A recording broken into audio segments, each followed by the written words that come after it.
Library. My name is Martha Smith. I'm a tutor here at one of the schools in Boynton. This summer I was getting help with how to tutor online. I encountered the wonderful reference librarians here at Boynton Beach. And I also became familiar with a lot of songs from Africa and from Black Americans who have written music. So I'd like to start out today by featuring the music of Jelly Roll Morton. Jelly Roll claimed to be the inventor of jazz. He wasn't the only one, but he was certainly the first one to record it and make it very popular. The piece I'm going to play is a portrait of Jelly Roll Morton, written by Valerie Capers, who is a New York City woman who is blind. But she learned music through Braille, and she composed this piece called Sweet Mr. Jelly Roll.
So fast.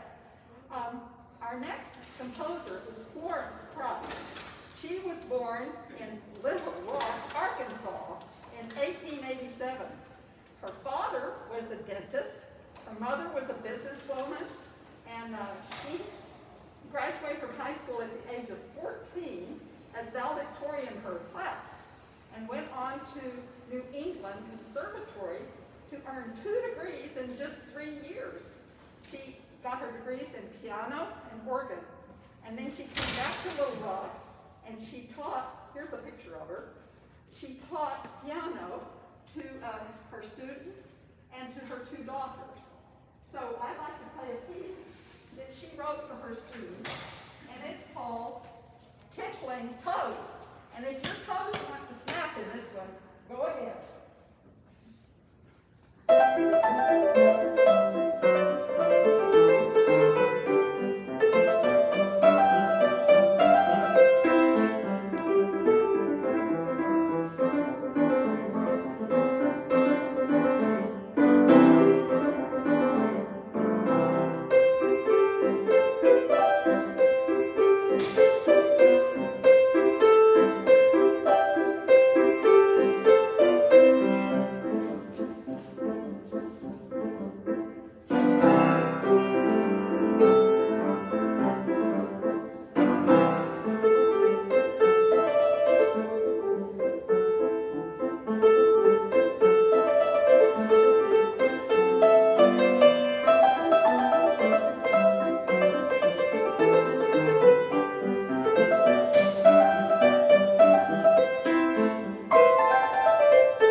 Just next week, the Philadelphia Orchestra is going to perform her piano concerto in a concert. So her work is coming back.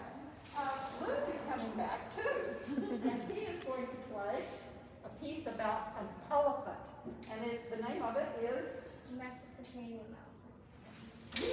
right? Okay. And his brother Carter may help him a little on the drums. Well, we'll see. Okay. Luke.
Little Rock became a less welcoming place for Florence Price in the 1920s.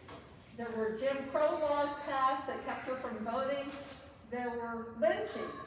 And in 1927, the Price family decided to move to Chicago, where things were much friendlier. And she began composing a lot. She composed a symphony, and later on, she composed these pieces called Dances in the Cane Brakes. And this is included in this book of music I showed you. Cane brakes were places in the Mississippi Delta where tall grass grew, and it was very difficult to cut it down, but they had to take it out of the ground so that they could plant cotton. And the slaves worked from dawn till dusk every day, but on Sundays they got time off and they could have parties and dances. So this is, she did this competition compositions called Nimble Feet. And you will hear some slow parts or some softer parts in this, and you can imagine all the different kinds of dances that people who had been working in the cane breaks might do.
Walking cane, because this was by 1953, and come to show us what a silk hat walking cane. This is when the people who've been working really got dressed up, and so this is by student Luke, and it was easy to find in the party store a walking cane and a silk hat.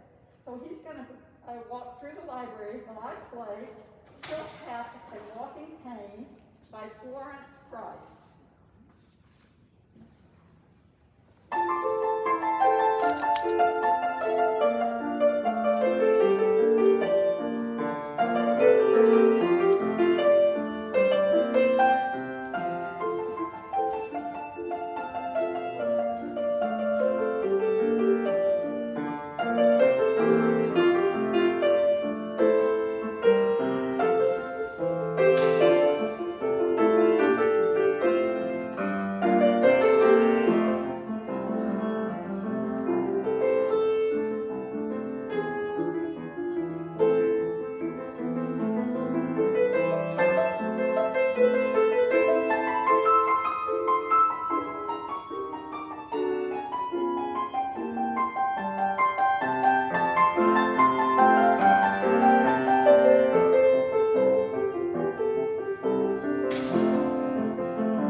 and her teacher in Northern Virginia.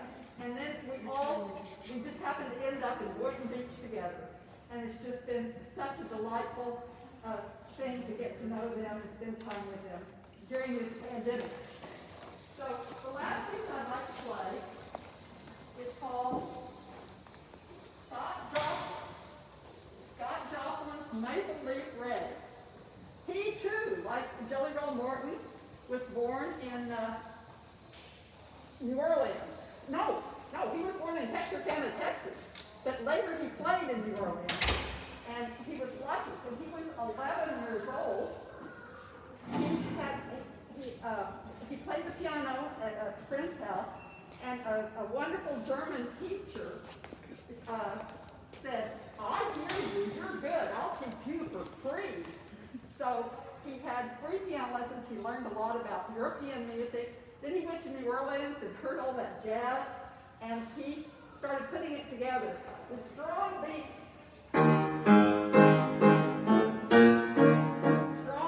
in the left hand and ragged rhythms in the right hand. So, okay, so listen for it. The Maple Leaf Red rhythms all through this piece.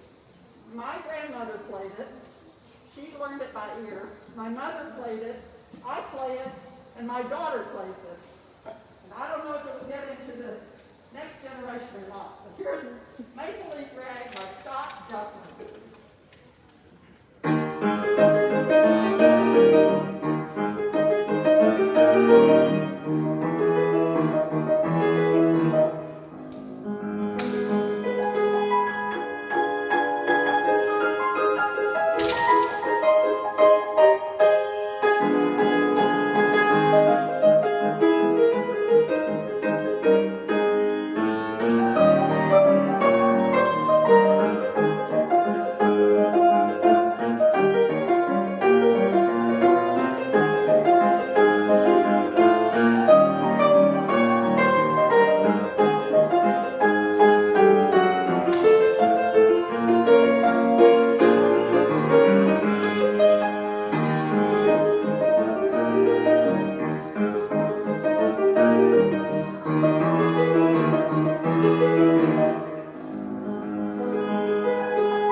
Leonard is a piano professor at Leonard University in Boca Raton, Florida.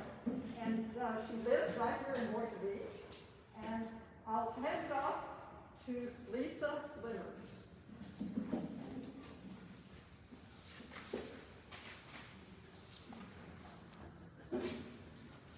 Good afternoon. I'm Lisa Leonard. I'm delighted to be here at this new beautiful Boynton Beach City Library, presenting this concert in honor of fantastic Black composers, musicians that have contributed so much to music. I'm going to begin by a Haitian composer, known to be the most famous in Haiti. His name is Ludovic Lamotte. He was born in 1882, and he studied at the Paris Conservatoire. He was also a fantastic pianist, He played Chopin so beautifully that his nickname was the Black Chopin. When he graduated, he returned home to Haiti, and he came up with the most beautiful sense of music that combines both the European traditions that he learned in Europe, along with his culture and Afro-Caribbean rhythms. I'm going to be playing a piece called La Dangereuse today, the dangerous dance. And it's the celebrated Haitian dance, the merengue. It's a national symbol of Haiti. It's beautiful and slow and very sensuous. This is La Dangereuse, the merengue Haitian by Ludovic Lamotte.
Samuel Coleridge Taylor, extremely well known, although he had a very short life. He received many honors. The first time he visited the United States from Britain, he was invited to the White House by President Roosevelt. On his third tour throughout New York, he had become so popular with American musicians that they nicknamed him the Black Mahler. Sadly, he only lived 37 years, but he left a great amount of music. And I found this wonderful suite of waltzes called Valse Suite. It's a collection of 6 waltzes, but I've chosen the third one to play today.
Leslie Adams. And he was born in Ohio in the 30s. He was educated at the Oberlin Conservatory and Ohio State University, and even held a faculty position here in Florida at Florida A&M. I loved his piano etude. I'll be playing one called Piano Etude in C# minor, because it incorporated so many different elements. He is a traditionally classically trained composer and writes beautifully for piano, but there's beautiful African influence into it, and he marks the etude to be played with beautiful sonority. And in this space, the colors that you'll hear and the way that it develops, I think is just gorgeous. This is etude in C# minor.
He needs very little introduction.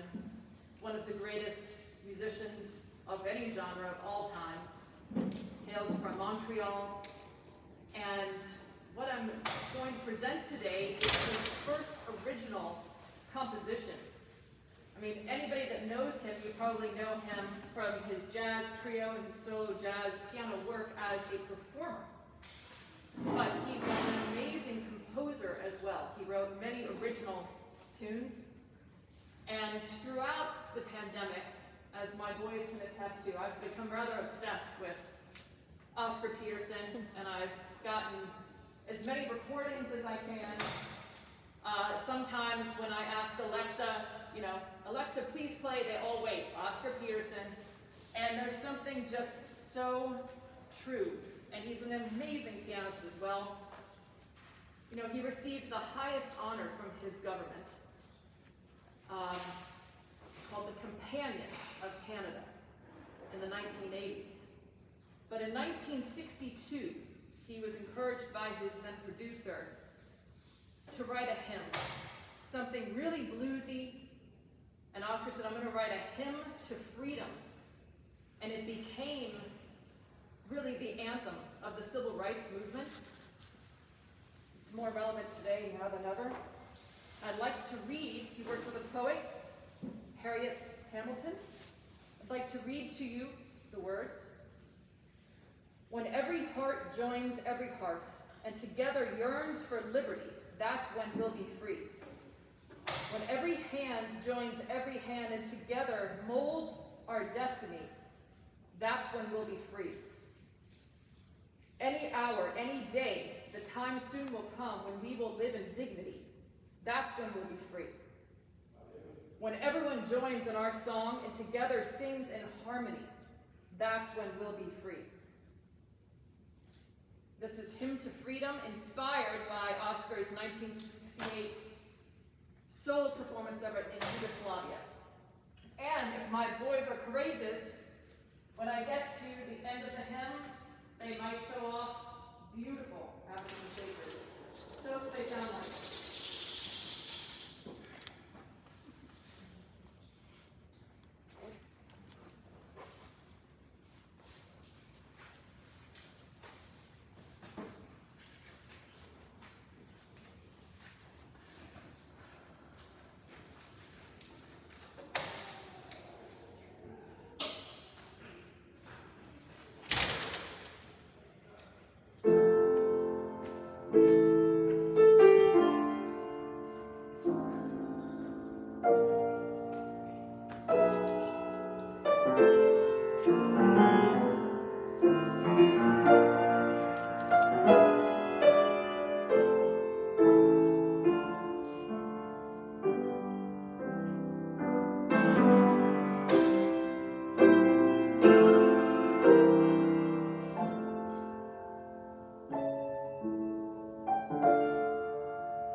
this, none of this would be happening.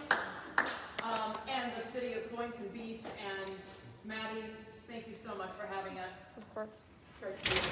Thank you all so much.